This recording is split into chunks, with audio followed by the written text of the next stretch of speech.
Esses dias, num dos meus atendimentos, fiz um atendimento que me fez refletir bastante, porque foi algo inédito para mim como padre.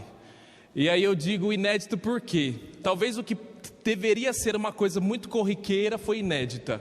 O menino chegou para mim, estava quase entrando na juventude, e disse assim para mim assim: padre, me ajuda porque eu não tenho fé, eu quero ter fé. E aquilo me encantou naquele menino, porque talvez eu fiquei padre para isso mesmo. Só que nunca na minha vida tinha alguém vindo me perguntar, além, claro, das direções espirituais que eu faço, mas na direção espiritual já é algo muito próprio, como que faz para ter fé? Geralmente as pessoas vêm no atendimento, os padres sabem muito disso, nós conversamos entre nós, por problemas de ordem afetiva, e não problemas de ordem da fé. Geralmente as pessoas dizem: padre, estou com problema com meu marido, estou com problema com minha esposa, padre, estou com problema com fulano, padre, olha isso está acontecendo na minha vida, padre, eu estou com dívida, padre, eu estou com... Sempre problemas de ordem afetiva. Dificilmente nós atendemos pessoas que têm problemas de fé. E eu não estou dizendo que isso é algo ruim, não, é algo bom. Se você tem problema de ordem afetiva, precisa procurar o padre, porque quem não cuida da sua afetividade vive afetado, e isso é um problema. Sabe o que é viver afetado? Já teve uma afta na boca? Sabe o que é isso? Uma afta, dependendo da afta que tem na sua boca, te atrapalha a vida inteira. Você não consegue comer, você não consegue fazer muitas coisas, qualquer coisa te lembra da dor. E uma pessoa afetada do mesmo jeito, qualquer coisa que acontece, ela está lembrando da dor, ela não consegue lidar com as situações, e isso é próprio da vida humana. Nós precisamos trabalhar isso. Mas eu entendi, quando esse menino me fez a pergunta, por que Jesus, quando viu aquele homem que estava com o menino doente em casa, e ele olha para os apóstolos e diz assim: nunca tinha visto tanta fé aqui em Jerusalém. Porque, claro, Jesus estava rodeado de pessoas com problemas de ordem afetiva. Acorria a ele pessoas que precisavam de coisas. Eu achei interessante outro dia que num dos meus atendimentos veio o senhor, e aí eu sempre digo assim: tá, quando é a primeira vez, o que o padre pode te ajudar? Ele levantou a camiseta e falou assim: padre, estou com uma dor aqui na coluna, que está minha... Aí eu falei para ele assim: olha, você veio no lugar certo mesmo? O padre, deixa eu te explicar uma coisa, o padre é o médico de alma. Eu entendo do interior das pessoas, agora de coluna ainda não me especializei nisso não. Não, padre, mas disseram que o senhor faz umas orações aí que dá um jeito. Eu falei assim: vamos fazer o seguinte, primeiro você vai no médico. Se ele falar assim que você está desenganado, que não tem o que fazer, você volta aqui, porque aí com fé eu sei lidar, agora com isso daí eu não estou sabendo não. Aí outro dia encontrei ele ali, ele disse para mim assim: padre, eu fui lá no médico, viu, já resolveram uma luxação aqui na coluna, deu certo. Eu falei: então tá bom, obrigado. Mas olha, essa pergunta desse menino me fez refletir muito, porque em nós, e não sei se você já percebeu isso, em nós existe uma força de esperança. Aliás, o povo brasileiro é conhecido até internacionalmente por isso, porque em nós há um espírito de garra, um sentimento de esperança, de que amanhã as coisas vão ficar melhor, de que nós vamos conquistar coisas, de que nós vamos viver. Isso é muito presente no povo brasileiro. Só que ao mesmo tempo esse sentimento, que não é uma esperança verdadeira, é um sentimento de esperança, é muito complexo, porque é isso que afeta o ser humano, principalmente o Brasil. Porque ele tem um sentimento de esperança, mas não faz coisas sólidas para que essa esperança se mantenha. Então, no primeiro obstáculo a pessoa cai. E aí ela vai no caminho, aí vê uma pedra muito grande que não tem como ultrapassar, e ela senta no caminho, e isso é muito próprio também do povo brasileiro, e começa a choramingar. Mas por que, Senhor, que tem essa pedra aí? Por que o Senhor não tira essa pedra? Por que o Senhor deixa isso aí? Por que está acontecendo isso comigo? Por que foi logo comigo? E aí começa, porque sentimento é frágil, né? E sentimento de esperança é muito frágil, muito frágil. E aí Deus olha para a pessoa e fala assim: ô anta, você não está vendo que se eu tirar essa pedra daí, você vai cair num buraco tão fundo, que só vai ser aparado lá no quinto dos infernos? e que você precisa ultrapassar essa pedra que está aí na sua frente, você precisa fazer essa experiência, e isso se chama fé, que nós quase não temos, e que precisamos trabalhar, e que é isso que está acontecendo com esse cego aí, que nós lemos na leitura de hoje. Olha que interessante, não sei se você percebeu, por que esse homem foi curado? Ele está lá e é um cego há muito tempo, porque cego quando tem capa e mendigo, significa que ele já se acostumou a viver com aquela vida. Entre Jericó e Jerusalém há muitos cegos como aquele, mas Jesus cura aquele. E ele tira a capa no sentido de que, por isso mesmo, eu vou abandonar essa vida, porque já estava muito tempo naquela vida. E aí quando ele chega, porque ele começa uma gritação danada lá e ninguém faz nada, de repente Jesus fala assim, traz ele aqui. Aí vem um discípulo, e aí começa a nossa vida, né? Vem um discípulo e diz para ele assim, levanta-te, o mestre te chama, vem, Jesus te chama. E essa é uma ordem da nossa vida, né? Porque nós vivemos muito no decaimento. Eu me lembro de João Paulo II, não sei se você lembra de João Paulo II. João Paulo II tinha que ser carregado no final da vida por uma cadeira de roda. O pessoal do jornal dizia assim, esse Papa não vai renunciar, já está gagá, não fala nada. O que está acontecendo? E ele, para falar alguma coisa, ia empurrado de cadeira de roda, não tinha mais força, porque sofria de um Parkinson terrível, não tinha mais força, de repente, lança um livro. Lembra do livro que ele lançou? Nessa época ele já estava frágil, com um imperativo muito categórico, levantai-vos. Olha que uma pessoa que numa cadeira de roda, escreve um livro com o título Levantai-vos. O que significa isso? Significa aquilo que São Paulo fala em Hebreus capítulo 11, que a fé é o fundamento da esperança. Por isso que o sentimento de esperança é frágil diante do obstáculo, porque eu preciso ter antes uma fé que fundamenta a minha esperança. Sabe o que é fundamento? Sabe lá no Japão o pessoal cava fundo para fazer fundamento por causa de terremoto, né? Ou então ali nos litorais dos Estados Unidos por causa daqueles vendavais, tufões, né? E aí cavam buracos mais impressionantes e vai enchendo aquilo de concreto e ferro, porque quanto mais forte o fundamento, maior você pode subir a estrutura e ela vai aguentar coisas firmes. O Jesus chega perto do cego e pergunta para ele assim, meu filho, o que você quer? E muita gente faz piada com isso, né? Porque o meu cego o que ele estava querendo de Jesus, né? Uma bengala para andar, um cachorro guia? Não, mas Jesus faz a pessoa entender o que ela está perguntando. E ele diz assim, olha Senhor, eu quero ver. Ele não titubeia não. E o que Jesus responde para ele? Olha, é uma resposta impressionante. Jesus não faz os grandes eventos, traz aqui, ora, levanta as mãos, põe a mão na cabeça.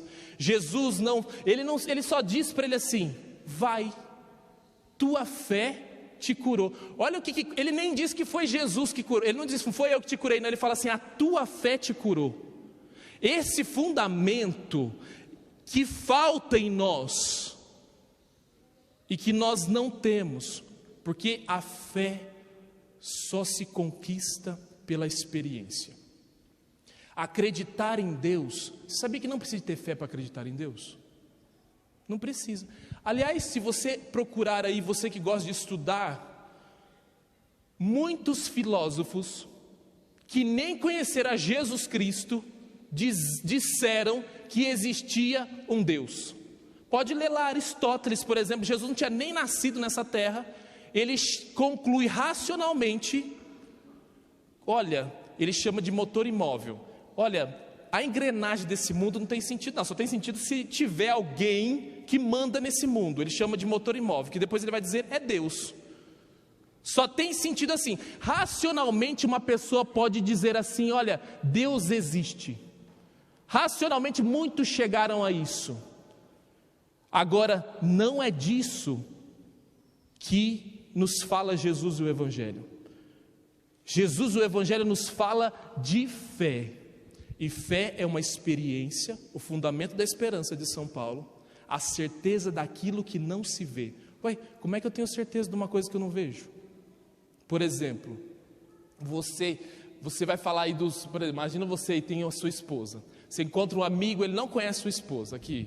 Você vai falar Valmir da Sônia. Aí eu não conheço a Sônia. O Valmir chega para mim e fala assim: olha, minha esposa é assim, assado, tal, ela tem o cabelo preto, tem tudo isso e tal, e tudo bem, isso prova que ela existe?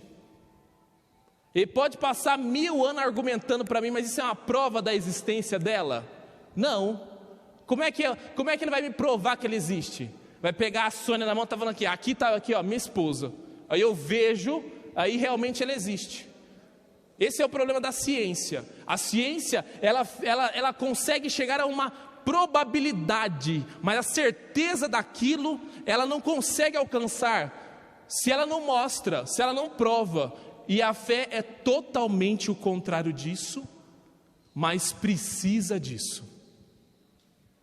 A fé é uma experiência que eu faço, porque eu começo a perceber, a sentir, a experimentar aquilo que não é visto pelos olhos, mas que é compreendido internamente, inclusive pela razão. Como? O menino chegou aqui e falou para mim assim: padre, eu quero crer. Eu não sei crer, não tenho fé. Eu disse para ele assim: olha, é simples. A partir de amanhã você vai fazer uma experiência, como se fosse num laboratório. Você vai começar a falar com esse Deus. Você imagina que existe um Deus, então você reserva um tempo aí para você, num minuto aí da sua vida, e nesse momento você fala com ele, mas fala o quê? O que você quiser. Quiser xingar ele, quiser reclamar com ele, quiser fazer o que você quiser, pode falar com ele.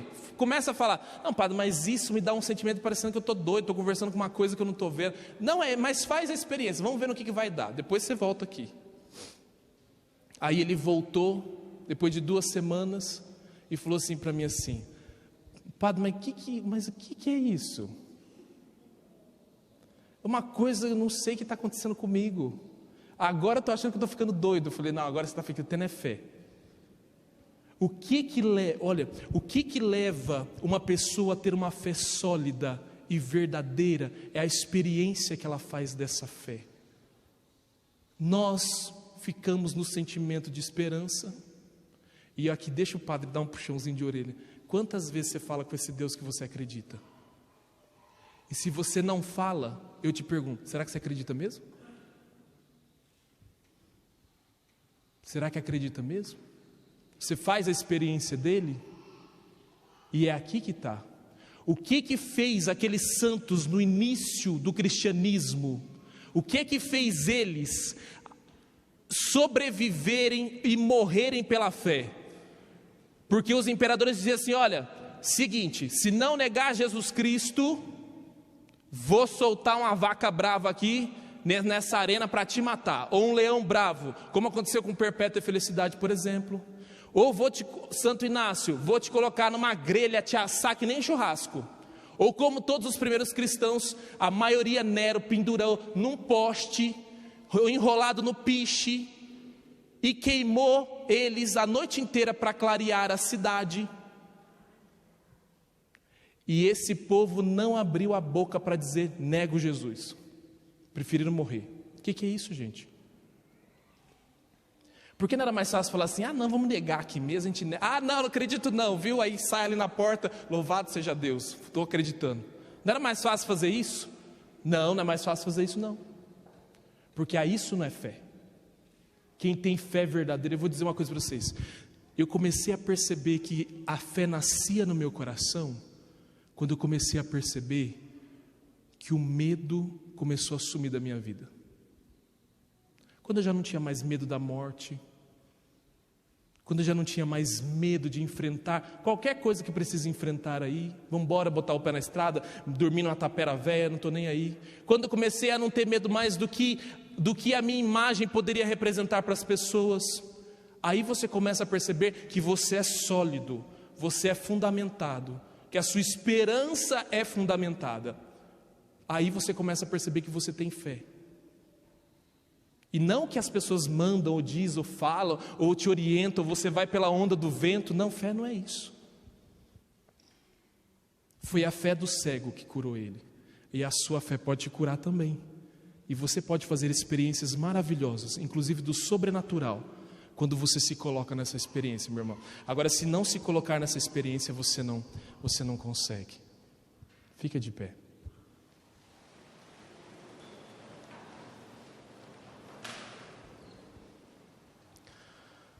No instante de silêncio, peça a graça e o dom da fé.